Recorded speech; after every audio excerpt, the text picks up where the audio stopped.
我已经派人把少爷和少夫人接回来了。少夫人的身体没有大碍。哦，对了，沈医生说，最近这段时间他会每天来给少夫人做检查。他说少夫人恢复得很好。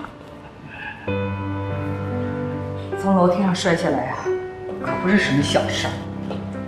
幸亏他年轻，底子好。哎，还是少爷发现的早。沈医生说了，如果耽搁的时间太长，少夫人也许就没这么幸运了。我觉得这里面啊，没那么简单。锦溪怎么会从楼梯上摔下来？啊，我问过少夫人了，她说当时也不知道怎么回事，就是脚下一滑，人就摔下去了。你有没有派人去检查过呀？您的意思是？这里面啊，肯定有问题。你想想，锦溪工作没2天，就发生了这么多的事情。我觉得这背后啊，应该有人是针对锦溪去的。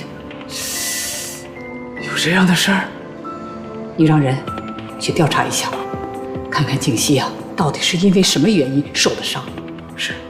还有，这事儿啊，先不要告诉西城，暗中调查就行了啊。明白。